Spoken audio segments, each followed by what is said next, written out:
In the heart of Ezel Forest, where ancient trees whispered secrets to the wind, there lived a girl named Adaoma Barefoot, bright-eyed, and known for her unwavering courage. Her village, Umuaka, was nestled at the edge of the forest, guarded by wooden stakes and old superstitions, for no one dared cross into the forbidden part of the woods after dusk. The elders spoke in hushed tones about a monstrous being that roamed beyond the riverbank, a creature cursed by the gods and fed by the fear of men. They called it Ezekama, the shadow eater born of betrayal, rage, and the blood of an innocent maiden. Centuries ago, Adaoma had lost her parents to the monster when she was just a child, but rather than cower, she grew up studying the lore of old warriors and ancient charms. Her grandmother, Mama Nena, was the village priestess and keeper of sacred herbs, chants, and talismans passed from the time of the first light. One rainy evening, the village awoke to screams. Okoro, the hunter's son, had gone missing near the edge of the river. Adaoma rushed through the crowd gathering by the bank, her fingers clutching a charm made of lion bone and fire leaf. Mama Nana warned her, "The veil between light and dark thins tonight. Do not go beyond the river, Adaoma. The monster feeds on brave hearts." But Adaoma's heart burned with a purpose stronger than fear. She kissed her grandmother's forehead and stepped into the fog, barefoot, toward the cursed woods. The forest grew colder with each step, the silence louder, the trees taller as if time itself shifted as she walked deeper. Glowing fireflies hovered around her, lighting the path until they abruptly scattered. The sound of cracking twigs behind her made her pause. She turned and saw nothing. Only shadows danced between the trees, whispering her name, mocking her courage. A chill ran through her spine.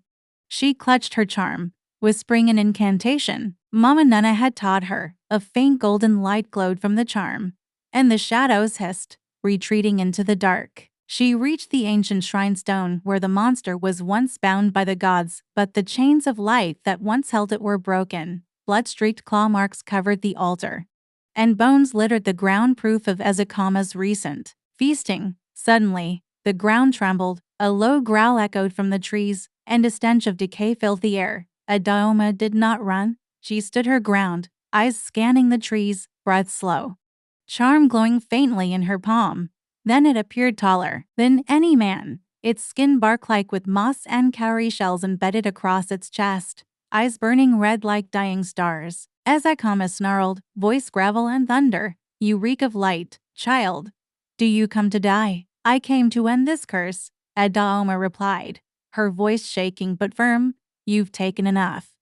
The monster lunged, claws extended, but the charm in Adaoma's hand flared, creating a shield of golden light. The force knocked the beast back, and it let out a roar that shattered nearby tree trunks. Gasping, Adaoma realized the charm was weakening. It needed more than courage. It needed truth, an offering. She remembered the legend, only the blood of the bravest heart, freely given, could end the monster's reign. The beast circled her, wounded but laughing. "You know the price, girl. Are you willing to pay it?" But before she could answer, a second growl echoed. Okoro, the hunter's son, alive but transformed, crawling from behind the shrine stone. His eyes were clouded. "Adaoma, help me," Ezekama laughed. "He is mine now, another soul." Trapped in the twilight, Adaoma wept but stood taller. She called upon her ancestors, the old gods, and the spirit of the forest to guide her. The charm pulsed, and suddenly Mama Nena's voice echoed in her ears. "Truth, Adaoma, speak. The truth of your heart." Through tears, she shouted, "I am not afraid to die, but I will not let fear win again." The charm ignited like the sun, and a beam of pure light burst from it, striking Ezekama in the chest. The monster screamed, writhing, as cowrie shells cracked and the darkness peeled from its skin like burning bark. But it wasn't enough. The light began to dim. Adaoma fell to her knees, drained. Then Okoro crawled forward and placed his hand over hers. "We fight together." The charm flared again, brighter than ever. Their joint courage fueled it, a unity stronger than fear. The monster howled as cracks spread across its chest, light pouring from within. "No," Ezekama cried. "I was betrayed by your kind. I deserve vengeance," Adaoma whispered. "Then find peace, or perish in your rage." With one final cry, the monster exploded in a burst of blinding gold. light piercing every corner of the forest. Silence fell. The wind stopped, the trees bowed as if in mourning or respect. Adaoma collapsed, barely breathing. Okoro caught her, tears streaming down his face. Light from the charm faded slowly, and the forest shimmered back into its natural green hue. Spirits of ancestors appeared, silent and glowing.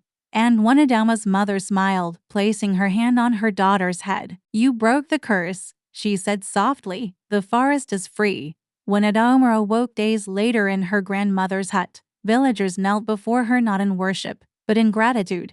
Mama Nena held her close. "You walked into darkness and brought back the dawn." And so, Adaoma became legend not for slaying a monster, but for proving that light lives in the hearts brave enough to face the dark. The news of Adaoma's bravery spread beyond Umuaka, reaching neighboring villages that once mocked them for living beside the cursed forest. Warriors came to pay homage. Herbalists sought her blessing, and kings sent gifts wrapped in silk and gold, though she asked for none. Adaoma, however, remained humble. She knew her strength came not from charms or gods, but from the love of her people and her belief in something better. But peace never lasts forever in a world cursed by forgotten sins. One moonless night, the village well began to whisper voices from beneath the earth, calling Adaoma by name. Mama Nena was the first to notice this shift in the wind. "The monster is gone, child," but the curse was deeper than him. Beneath the altar where Azakama died, a gate had cracked open, a spiritual door sealed by blood, now weakened. Strange omens followed. Crops withered in one night, crows gathered above huts in spirals, children dreamed of fire and ash. Okoro, now fully healed and close to Adaoma, began to suffer seizures during sleep, muttering names of long-dead gods. The villagers begged Adaoma to close the gate, but this was no longer a battle of claws and courage, it was one of soul and sacrifice. The elders revealed the hidden scrolls of Ezoha, the first high priest, which told of Ndani, the realm between realms, where light and darkness struggled for balance. Only one with a pure heart, who had crossed between life and death, could enter Ndani and seal the breach. Adaoma knew then. Her journey had only just begun. Mama Nena began preparing a soul walk ritual, one so dangerous that only a few in history had survived it. Adaoma was bathed in sacred oils, her hair laced with cowries, her skin marked with the ink of ancestor symbols. Okoro held her hand before the ritual began, eyes full of unspoken love. "If you don't return, what happens to us? Then, tell my story," she whispered, "and let no one forget that even a village girl can face the gods."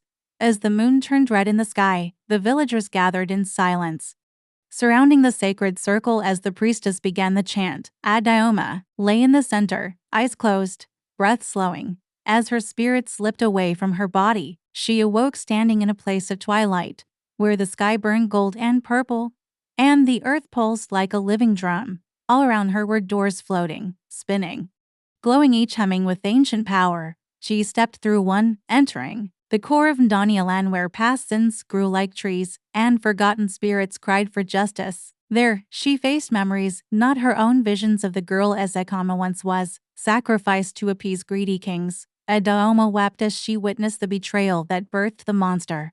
He was not born evil, he was made by those who feared his light. Then she met the gatekeeper, a blind woman dressed in chains of stars, whose voice was like thunder wrapped in silk. "Why do you come here, mortal?" the gatekeeper asked. "To seal the gate. To free my people.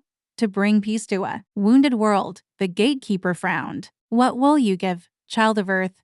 Every door must be paid for. My name, my glory, my story. Let them forget me, but let the curse end." The gatekeeper touched her forehead, and Adaoma screamed, not in pain, but in unmaking. The light burst from her chest like a sun, spreading across the twilight realm, burning away shadows and sealing every broken door. Back in the village, her body convulsed, then stilled. The earth trembled, and the forest sighed as if breathing peace. When her eyes opened again, they were filled with gold, her voice now echoing like a song sung across generations. "It is done," she said, rising with divine grace. "The gate is closed. Ndani sleeps again." But as she returned to life, her memories of herself began to fade, faces, names, laughter all slipping into mist. Mama Nana held her and wept. She has given too much. Okoro called her name, but she only smiled gently. I know your eyes, but I do not know your name. She became Adaoma no more. The villagers called her the Lightbearer, protector of realms, the girl who burned away the dark. Statues were raised in her honor, but she wandered the land quietly, helping villages plagued by spiritual torment. In her dreams, she saw Ndani, and the gatekeeper watching, always whispering, "Balance, child, hold the balance." One day, she disappeared from the earth. No death, no farewell, just a wind that carried her.